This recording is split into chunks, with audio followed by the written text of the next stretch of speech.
Querido futuro esposo, esta é a 13ª carta que te escrevo antes mesmo de te conhecer. Ontem te escrevi na carta sobre o caderno das sementes. Esse novo hábito que nasceu depois do desafio do canal diário da cristã solteira. Hoje quero te contar sobre a conversa que mencionei no final da última carta e que agora, revivendo na memória, percebo que foi muito mais do que um simples diálogo. Foi como se Deus tivesse marcado um encontro que eu nem sabia que estava na minha agenda. A tarde estava morna, com um céu que não decidia se queria ser cinza ou azul. Saí de casa para buscar um livro que havia encomendado na livraria. O caminho até lá era curto, mas eu andei devagar, como quem aproveita cada passo para pensar e orar. A cada esquina, senti um vento suave. E por mais simples que pareça, parecia que Deus estava me conduzindo até algo importante. Quando entrei na livraria, fui recebida pelo aroma inconfundível de papel novo misturado ao leve cheiro de café vindo da cafeteria ao fundo. Passei pelas prateleiras lentamente, deixando meus dedos tocarem alguns livros pelo caminho, até que algo fez meus passos desacelerarem. No canto mais iluminado da livraria, meus olhos foram atraídos por uma cena que parecia ter saído de um quadro antigo. Uma mulher sentada numa poltrona de estofado florido e braços de madeira escura, com a luz do fim da tarde caindo suavemente sobre ela. Segurava uma Bíblia de capa gasta, tão manuseada que parecia uma amiga de décadas. Seus dedos, finos e marcados pelo tempo, deslizavam sobre as páginas com a delicadeza de quem sabe que está tocando algo sagrado. No rosto não havia traço de pressa, apenas uma serenidade tão profunda que parecia preencher todo o espaço ao redor. Foi então que ouvi sua voz, baixa, mas firme, como quem está acostumada a falar com Deus sem cerimônia. Senhor, obrigada porque o teu tempo é perfeito. Eu não preciso entender todos os caminhos, só preciso continuar caminhando contigo. Senti um arrepio subir pela espinha. Aquela frase entrou no meu coração como se fosse resposta para uma oração que eu nem sabia que tinha feito naquele momento. Ela então marcou um versículo com um marcador de fita vermelho e, percebendo meu olhar curioso, girou levemente a Bíblia na minha direção, como quem convida a partilhar um tesouro. Foi assim que li, diretamente das páginas já gastas pelo tempo. Jeremias 29, versículo 11. Porque eu bem sei os pensamentos que penso de vós, diz o Senhor, pensamentos de paz e não de mal, para vos dar o fim que esperais. Nesse momento, nossos olhos se encontraram. Ela sorriu com uma doçura que só se encontra em quem já viveu muito com Deus. Você acredita que Deus une histórias no tempo certo? Perguntou-me. Balancei a cabeça afirmando e disse: acredito sim.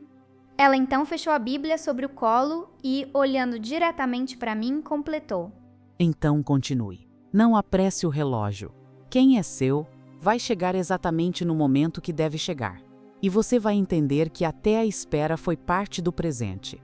Eu não sabia, mas essa mulher tinha uma história que ecoaria dentro de mim. Ela contou que esperou 11 anos para encontrar o marido. 11 anos de orações que pareciam não ter resposta, de perguntas sem retorno imediato, mas também 11 anos de crescimento, de experiências profundas com Deus e de descobertas sobre quem ela era. Enquanto ela falava, eu me vi refletida nas entrelinhas da sua história.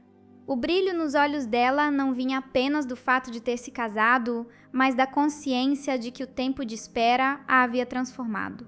Ela me disse que, quando finalmente conheceu o homem com quem se casaria, percebeu que o amor que viviam não teria sido possível se eles tivessem se encontrado antes. Eles precisavam ter sido moldados antes, e Deus sabia disso. A conversa durou poucos minutos, mas parecia que eu tinha passado uma tarde inteira ouvindo conselhos de uma amiga íntima. Quando nos despedimos, ela segurou minha mão com força e disse: Não subestime os encontros breves. Às vezes, Deus coloca pessoas no nosso caminho só para plantar uma frase que vai florescer no momento certo. Saí da livraria segurando o livro que havia ido buscar, mas também carregando palavras que pesavam mais que qualquer objeto físico. No caminho de volta, senti um desejo enorme de revisitar aquelas palavras de outra forma.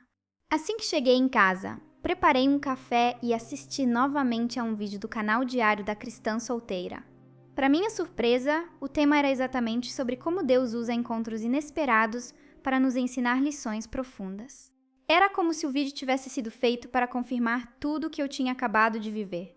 Enquanto ouvia, lembrei-me de um desafio de algumas semanas atrás do canal Diário da Cristã Solteira, que pedia para escrevermos em um papel 3 pessoas que Deus já tinha usado para nos encorajar no meio da jornada.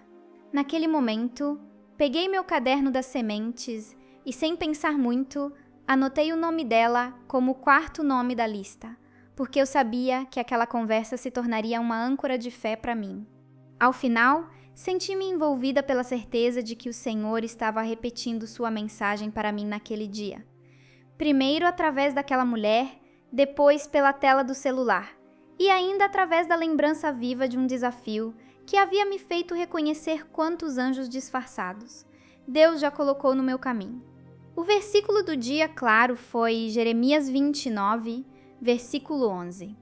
E a ação: recebi conselhos de alguém que já percorreu o caminho que eu trilho agora, guardei cada palavra e vi Deus confirmando a mensagem através do canal Diário da Cristã Solteira, inclusive me lembrando de um desafio anterior que ampliou minha visão.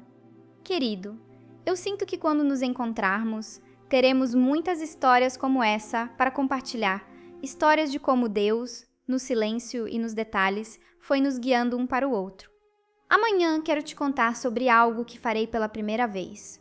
Um gesto simbólico que para mim será como abrir uma janela para o futuro que Deus está preparando para nós.